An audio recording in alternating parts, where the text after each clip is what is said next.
அனைவருக்கும் வணக்கம்.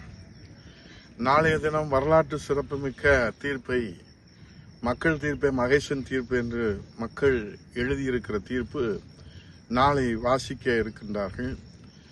54 ஆண்டுகள் ஆன அனைத்து இந்திய அண்ணா திராவிட முன்னேற்ற கழகம் 17/10/1972 மன்னாதி மன்னன் மக்கள் திலகம் பொன்மன தலைவன் புரட்சித் தலைவர் பாரத ரத்னா எம்ஜிஆர் அவர்கள் தொடங்கிய இந்த இயக்கம், புரட்சி தலைவி தமிழகுலசாமி அம்மா அவர்களால் வளர்க்கப்பட்ட இந்த இயக்கம் இன்றைக்கு எந்தவித அரசியல் பின்புலம் இல்லாமல் ஒரு சாமானியர், ஒரு விவசாயி, ஒரு எளியவர், ஒரு கருணையின் வடிவம், தாயுள்ளம் கொண்டவர் புரட்சி தமிழர் வருங்கால முதலமைச்சர் ஐயா எடப்பாடியார் அவர்கள் அண்ணா திராவிட முன்னேற்ற கழகத்தை தேர்தல் களத்திலே வெற்றிகரமாக இன்றைக்கு களத்திலே நிறுத்தி வெற்றி வாகை சூடுகிற அந்த மகத்தான தீர்ப்பு நாளை அறிவிக்க இருக்கின்றார்கள். தமிழக மக்கள் எழுதியிருக்கிற அந்த தீர்ப்பு, புரட்சி தமிழர் ஐயா எடப்பாடியார் ஒரு சாமானியர், ஒரு எளியவர்.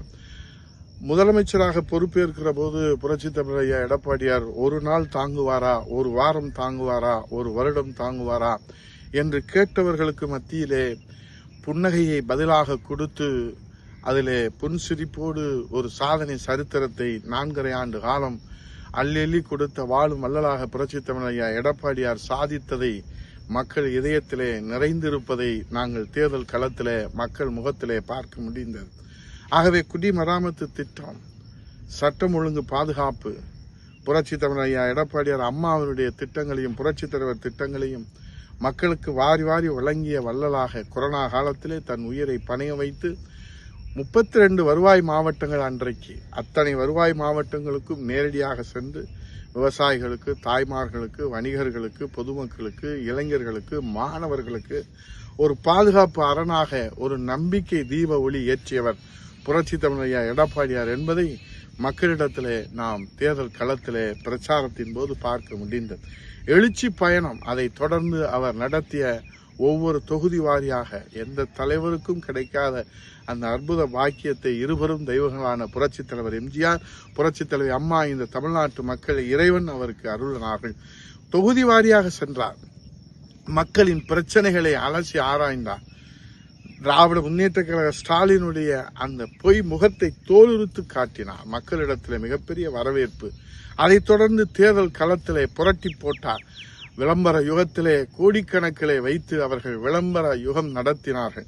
அந்த யுகத்தை மாற்றி போற்று உண்மை யுகமாக புரட்சி தமிழர் ஐயா எடப்பாடியாருடைய தேர்தல் பிரச்சாரம் யதார்த்தத்தை, உண்மையை, சத்தியத்தை, மக்களின் தேவைகளை எடுத்து வைத்தார். ஆகவே இன்றைக்கு மக்கள் தீர்ப்பை மகேசன் தீர்ப்பு என்று நாளைய தினம் வாசிக்க இருக்கிற அந்த தீர்ப்பிலே புரட்சி தமிழர் ஐயா எடப்பாடியார் அவர்கள் தலைமையிலே அனைத்து இந்திய அண்ணா திராவிட முன்னேற்ற கழக தலைமையிலான தேசிய ஜனநாயக கூட்டணி தனிப்பெரும்பான்மையோடு ஆட்சி அமைக்கிற அந்த நல்ல தீர்ப்பு வர இருக்கிறது என்பதை தான் நாடு எழுதியிருக்கிற, நாட்டு மக்கள், தமிழ்நாட்டு மக்கள் எழுதியிருக்கிற தீர்ப்பு.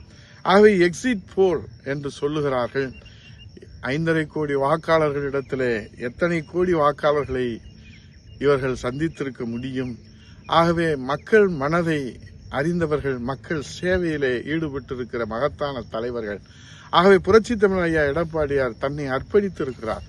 இந்த தமிழ்நாட்டிற்காக தன்னை அர்ப்பணித்திருக்கிறார். களத்திலே நின்ற முதலமைச்சர் வேட்பாளர்களிலே முதன்மையானவராக, எல்லோரும் விரும்பியவராக, எல்லோரும் வரவேற்கக்கூடியவராக, ஒரு சாமானியராக, மக்களோடு மக்களாக, ஏன் இந்தியாவிலே அப்பாயின்மெண்ட் இல்லாது பார்க்கக்கூடிய ஒரு முதல்வராக 4.5 ஆண்டு காலம் சாதித்து காட்டிய அந்த தங்க மனம் படைத்த புரட்சி தமிழர் ஐயா எடப்பாடி அவருடைய தலைமையிலே 234 தொகுதிகளிலே அனைத்து இந்திய அண்ணா திராவிட முன்னேற்ற கழக தலைமையிலான தேசிய ஜனநாயக கூட்டணி. ஆகவே தமிழ்நாட்டு மக்கள் தெளிவாக தீர்ப்பு எழுதியிருக்கிறார்கள். சென்னை முதல் கன்னியாகுமரி வரை ஒரே அளவிலே தமிழ்நாட்டு மக்கள் தீர்ப்பை அளிப்பார்கள். அதுதான் கடந்த கால வரலாறு. ஆகவே இன்றைக்கு அண்ணா திராவிட முன்னேற்ற கழக தொண்டர்களை திசை திருப்புவதற்கோ, சோர்வடைய செய்வதற்கோ, அல்லது அவர்களை மனமாற்றம் செய்வதற்கோ நீங்கள் எத்தனை ஆயுதங்களை திராவிட முன்னேற்ற கழகம் எடுத்தாலும் அது கைகூடாது, அது பகல் கனவாகும். புரட்சி தமிழர் ஐயா எடப்பாடியார் தெளிவான அறிக்கை அண்ணா திராவிட முன்னேற்ற கழக தொண்டர்களுக்கு நம்பிக்கை ஏற்படுகின்ற வகையிலே வெளியிட்டிருக்கிறார். அதைத்தான் நாம் நம்பிக்கை ஆயுதமாக, எதிரிகளை சூர சம்ஹாரம் செய்கிற அந்த வேலாயுதமாக, நம்பிக்கை ஆயுதமாக புரட்சி தமிழ் ஐயா எடப்பாடியார் அவர்களுடைய திருநாமத்தை புரட்சி தலைவி அம்மா, புரட்சி தமிழர் ஐயா எடப்பாடியார் வழி நின்று, புரட்சி தலைவர் எம்ஜிஆர் அவர்களுடைய திருநாமத்தை புரட்சி தமிழர் ஐயா எடப்பாடியார் வழி நின்று நாம் கட்டி காக்கிற ஒரு மகத்தான வாய்ப்பை மக்கள் நமக்கு வழங்க இருக்கிறார்கள். தங்க தாம்பல தட்டிலே வைத்து தமிழ்நாட்டு மக்கள் நமக்கு வழங்க இருக்கின்றார்கள். ஆகவே தொண்டர்கள் உற்சாகத்தோடு, புதிய நம்பிக்கையோடு, நாம் தேர்தல் களத்திலே பார்த்தோம், மக்கள் ஆரவாரத்தோடு, மகிழ்ச்சியோடு, ஒரு புதிய நம்பிக்கையோடு நம்மை வரவேற்றிருக்கிறார். களத்திலே யார் வேண்டுமானாலும் ஜனநாயகத்திலே அவர்களுக்கு கிடைத்திருக்கிற ஜனநாயகத்தினுடைய உரிமை களத்திலே நிற்கலாம். ஆனால் மக்கள் இந்த தமிழ்நாட்டை ஆளுகிற உரிமை, நாளைய தினம் திங்கட்கிழமை 4ஆம் தேதி தமிழகத்திலே மக்களுடைய தீர்ப்பு, எடப்பாடியார் கையிலே தமிழ்நாடு இனி தன்னிகரில்லா தமிழ்நாடு, தலை நிமிர்ந்த தமிழ்நாடு, புரட்சி தமிழ் ஐயா எடப்பாடியார் முதலமைச்சரின் அமர்த்துகிற அந்த மகத்தான தீர்ப்பை நம்பிக்கையோடு நாம் வரவேற்போம். நன்றி, வணக்கம்.